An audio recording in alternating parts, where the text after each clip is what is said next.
Hi y'all, my name is Austin Strickland. I'm reading a chapter a day out of the All Bible version, and today we're reading Genesis chapter 32. Jacob went on his way, and the angels of God met him. When he saw them, Jacob said, "This is God's army." He called the name of that place Mahanaim. Jacob sent messengers in front of him to Esau, his brother, to the land of Seir, the field of Edom. He commanded them, saying, "This is what y'all are to tell my lord Esau. This is what your servant Jacob says. I have lived as a foreigner with Laban and stayed until now. I have cattle, donkeys, flocks, male servants, and female servants. I have sent to tell my lord that I may find favor in your sight." The messengers returned to Jacob, saying, "We came to your brother Esau. He is coming to meet you, and 400 men are with him." Then Jacob was greatly afraid and was distressed, and he divided the people who were with him, along with the flocks, the herds, and the camels, into two companies. He said, "If Esau comes to the one company and strikes it, then the company which is left will escape."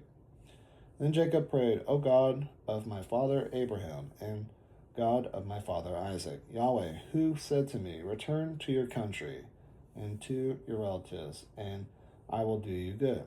I am not worthy of the least of all the loving kindness and of all the truth which you have shown to your servant. For with just my staff I crossed over this Jordan, and now I have become two companies. Please deliver me from the hand of my brother, from the hand of Esau. For I fear him, lest he come and strike me and the mothers with the children. You said, 'I will make you prosper and make your offspring as the sand of the sea, which can't be counted because there are so many.'" He stayed there that night, and from what he had with him, he selected a present for Esau, his brother, 200 female goats and 20 male goats, 200 ewes and 20 rams, 30 milk camels and their colts, 40 cows, 10 bulls, 20 female donkeys, and 10 foals. He delivered them into the hands of his servants, every herd by itself, and said to his servants, "Y'all pass over before me and put a space between herd and herd." He commanded the foremost, saying, "When Esau my brother meets you and asks you, saying, 'Whose are you?